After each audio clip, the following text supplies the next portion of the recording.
All right, let's dive right in. Today, we are going on this gorgeous adventure right into the heart of flavor. I'm talking about unlocking a secret that's going to totally transform your cooking. For real, let's do it. Okay, be honest, you've been there, right? You make a dish, you taste it, and it's just kind of flat. It's missing something. You know, that little spark. You've added the salt, you've added the soy sauce, but the soul, it's just not there. Well, guess what? You're about to crack the code.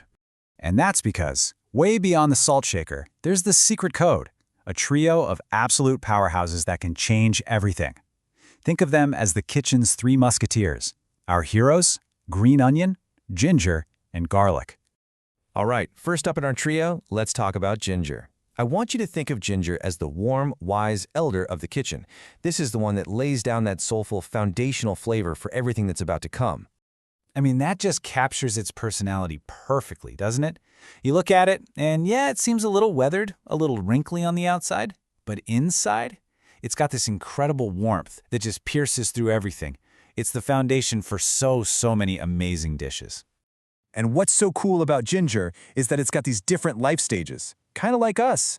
You've got young ginger, think of it as the literary youth. It's crispy, it's mild, absolutely perfect for stir fries or a little sliver with your sushi. Then you've got your semi-mature ginger. This is your all-rounder, the go-to for pretty much most dishes. But then you have old ginger, the seasoned pro. This is where you get that potent, spicy kick. It's an absolute must for things like soups and stews. So what's ginger's number one job in the kitchen? Its mission, if you will? It's to conquer any and all undesirable flavors. We're talking especially about that fishiness you can get with seafood. And hey, want to know a killer pro tip? Before you fry fish, take a slice of ginger and rub it on the hot pan. Not only does it help stop the fish from sticking, it zaps that fishy flavor before it even has a chance to show up. Game changer. Okay, moving on to our next hero. If ginger was the warm elder, get ready for garlic. This is the wild rocker of the kitchen, the one that kicks down the door and just completely takes over the stage. I mean, come on. That is the perfect way to describe it, right? The second garlic hits a hot pan, the entire room just fills with this aggressive, incredible, mouth-watering smell. It doesn't ask for attention, it demands it. But here's where the real magic happens. How you prep your garlic totally changes its vibe. Leave the clove whole and toss it in a stew, it gets all sweet and soft. Slice it up, you're on your way to crispy, golden brown bits of heaven. But when you mince it, whoa, that's the ultimate aroma explosion. You're breaking down all those cell walls and bam, flavor everywhere. Now, just like any big rock star, garlic can be, well, a little dramatic. And there is one huge, number one mistake that cooks make that can absolutely destroy its performance and take your whole dish down with it.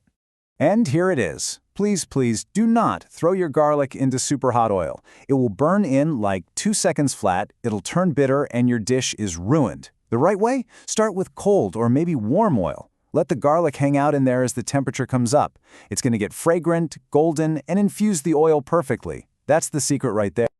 And last but certainly not least, it's time to meet the artist of our trio, the one that adds that final touch of elegance and beauty. We're talking about the green onion. You know, I just love that idea. A dish without green onion really is like a painting that's missing that one last defining brushstroke. It brings everything together. It's not just a garnish, it's the finishing touch. Okay, here's a little secret that a lot of people don't realize. One green onion is actually two totally different ingredients. You've got the white part at the bottom. That's pungent and spicy. It can handle the heat, so it goes in early with the garlic to build your flavor base. But the green part? That's fresh, fragrant, and delicate. You add that right at the end, sometimes even with the heat turned off, to give you that final pop of aroma and color. Okay, so we've got our warm elder, our wild rocker, and our elegant artist. Now let's see what happens when the band gets together. I mean, there's a really good reason you see these three used as a team time and time again. It's because they create this perfect flavor chain. It's like a relay race for your taste buds. First, ginger hits the pan, removing any of those unwanted odors. Then, bam, it passes the baton to garlic, who builds up that big, powerful, aromatic base. And then, for the final leg, the green onion comes in to add that last layer of fresh sweetness. It's just perfect harmony. And you can see this whole thing play out in what I like to call the universal stir-fry formula. It's so simple. Step 1, hot wok, cool oil. Step 2, ginger goes in first. Step 3, in goes the garlic and the white parts of the onion. Step 4, you add your main stuff, your protein, your veggies, and finally, step 5, garnish with those green onion tops right before you serve. Seriously, if you nail this down, you can make almost any stir-fry taste amazing. All right, so you've got the basics down, you are ready. But wait, there's more. Let's do a quick encore with some pro tips and fun facts, the kind of stuff that'll make you sound like a real kitchen pro. First up, these guys are basically natural doctors.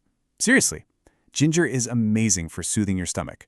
Garlic is known as nature's strongest antibiotic, and green onions are just loaded with vitamin C. So yeah, they taste good, and they're good for you. Okay, fun fact time. Are vampires really afraid of garlic? Come on, you've always wondered, right? What's the deal with that?